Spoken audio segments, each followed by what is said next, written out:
ओम शांति। आज 4 दिसंबर 2021 है और आज प्यारे बाबा ने हम बच्चों को ये याद दिलाया कि हम कल्याणकारी बाप के कल्याणकारी बच्चे हैं।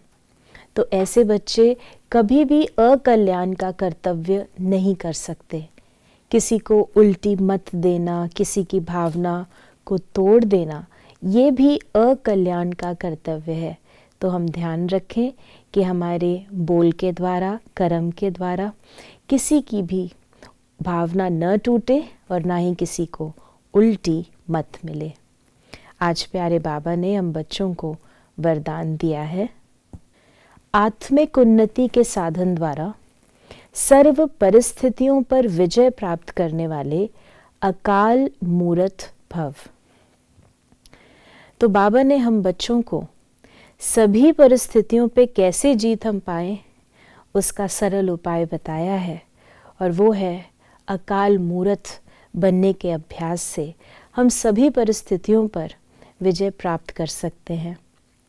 जैसे हम इस शरीर का ध्यान रखते हैं, शरीर निर्वाह के भिन्न भिन्न साधन अपनाते हैं, शरीर की देखभाल करते हैं, ठीक से इसे भोजन देते हैं, पानी देते हैं, रेस्ट देते हैं, सुख सुविधा के सभी उपाय अपनाते हैं।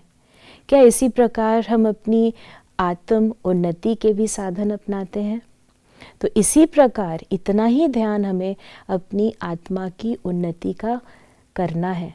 इसके लिए हमें स्वयं को अकाल मूरत स्थिति में स्थित करने का अभ्यास बढ़ाना होगा।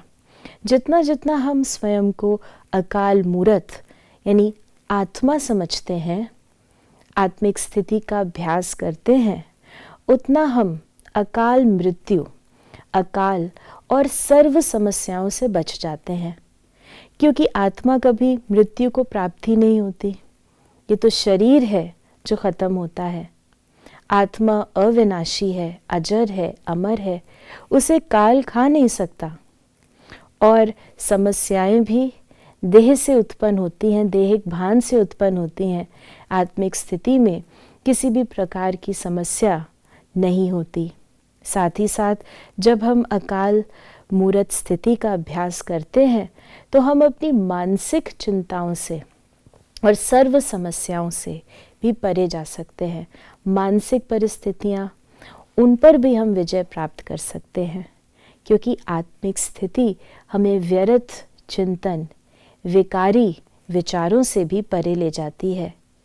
तो आज हम स्वयं को आत्मा समझें। मैं भ्रुकुटी तख्त पर विराजमान अकाल मूरत, मैं एक शुद्ध आत्मा हूँ, मैं विजयी आत्मा हूँ। इस अभ्यास को आज हम सारा दिन करें। ओम शांति।